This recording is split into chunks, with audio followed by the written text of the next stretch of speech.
Hey Bears, Eric here, and it's finally over.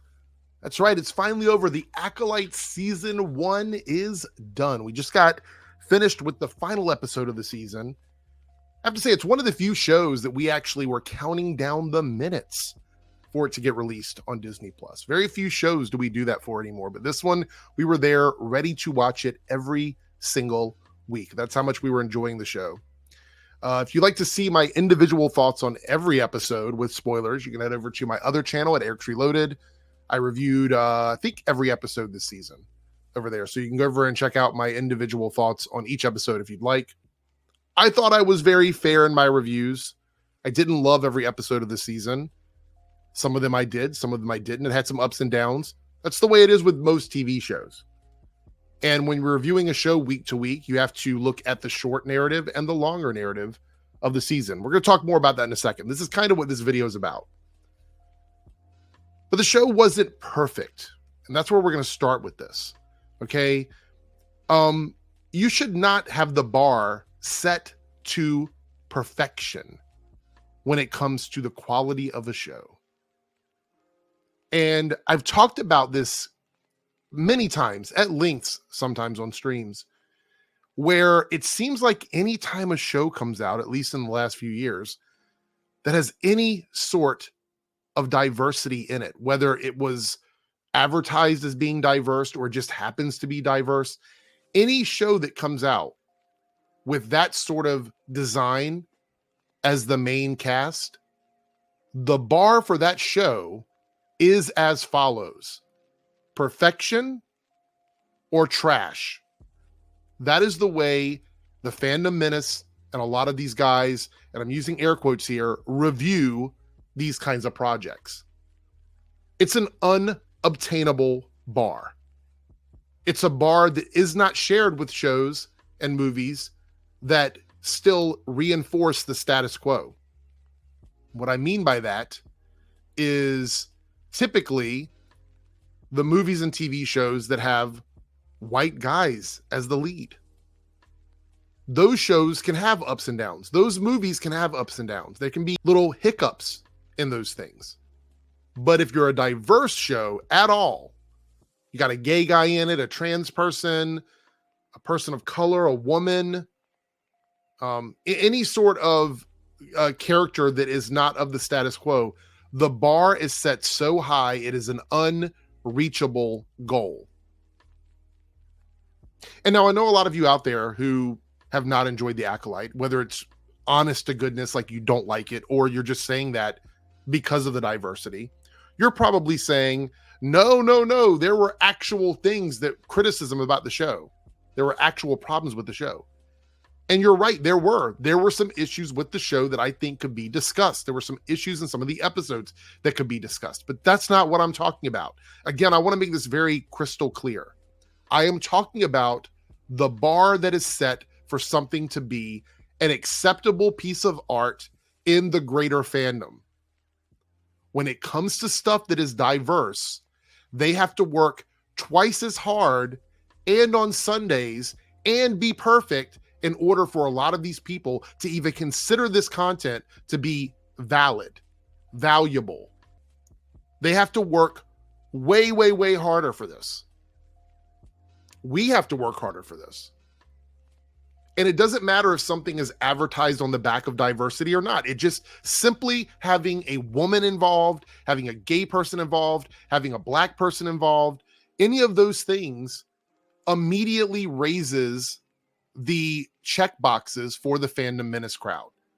They talk about check boxes for DEI. I can tell you right now, the check boxes for quality when it comes to diversity for those guys is extremely high. And they would tell you, oh, it's because they're forcing it down our throats. That's their excuse for it. So because of that, they can have these unreachable goals for actors and writers and directors. That makes it okay. Even if the people involved with that had nothing to do with the advertising of it or any of those things. But that's what they would tell you. It's very disingenuous. One of the big arguments that I heard about this season of The Acolyte was how it was destroying canon. And we're going to talk about the biggest one we heard. And we heard this from like episode 3 onwards. destroying canon because of the prequels and some of the stuff that was established in the prequels. And the big one was that the Sith had been absent for a very long time. And you had some characters who would reinforce that by being present during this show and being around during the prequels. And that was the argument they had.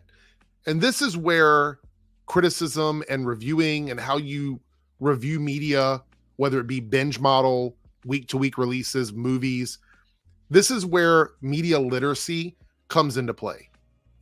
So they were complaining that it doesn't make any sense all the way back in like episode 3 or 4, before we were even anywhere near the end of the season, that it didn't make any sense that the Jedi in the prequels wouldn't know that the Sith were around because there was a Jedi who was on the dark side in this show who used the word Sith.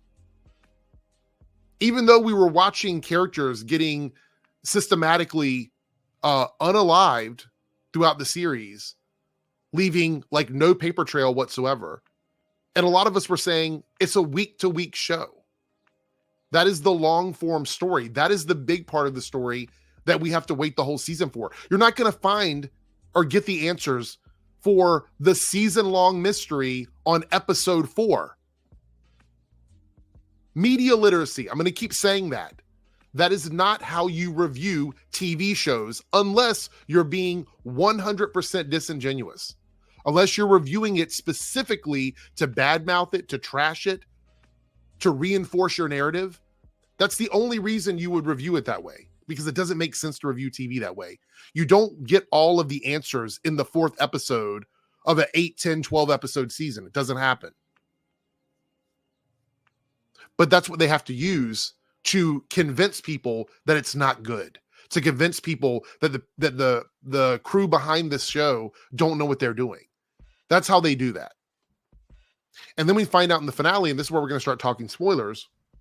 We find out in the finale that the reason why the prequel characters, specifically one character, doesn't know that the Sith are back is because it was covered up by the one individual that knew the truth. Literally covered up. Done in a way that makes total sense. Done in a way that would work and would actually cover all of this up. And it's answered in the final episode of the season. Now, they didn't answer some questions. There are things left on the table because I think we're going to get another season. Or at least we're hoping to get another season. There were things left on the table, but they answer that question. And it doesn't matter. It doesn't matter they answer that question. This is why I know these guys are disingenuous. This is why I know that entire community is garbage. Because even though they answered that question, they're still going to find a way to complain about the way the series wrapped up. They'll either ignore that altogether, or they will look for every single tiny pedantic thing they can to try and make their narrative work. I've seen them do it. We've all seen them do it. So it's no big shock. The other thing is they say the show has no fans. Nobody's watching the show. It's garbage. Everybody hates it. This is their argument. This is why they say it's got like, what, a 12% on Rotten, whatever the hell it is on Rotten Tomatoes now. This is their argument, right? That nobody's watching it. Nobody loves it. Everybody hates it. But yet I see them making videos already complaining and making fun of fans who are trying to build a campaign to make sure that season 2 comes back by letting the studio know that, hey, we're not like the rest of these assholes. We actually want to see where the story goes. Because it is setting up some interesting stuff. We want to see that. So don't listen to the assholes. There are fans out here that really do love the show. But their narrative is there are no fans. But now apparently the fans of the show are crying and whining to try and get the show to come back, even though their entire... It's just so much brain rot. The entire argument is there's nobody that likes the show. It's bad. Nobody watches it. So how can there be enough people to have some sort of movement to bring the show back? It doesn't make any sense.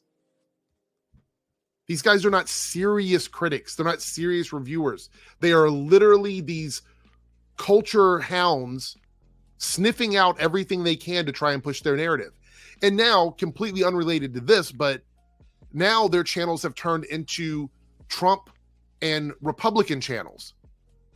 I was looking through my feed today. I haven't been able to get on YouTube much the last few days, but I was on my feed today and I'm like, why is it that these channels that talk about Star Wars, talk about Marvel and Disney, all of a sudden 6, 7, 8 videos about Trump and the Republican convention?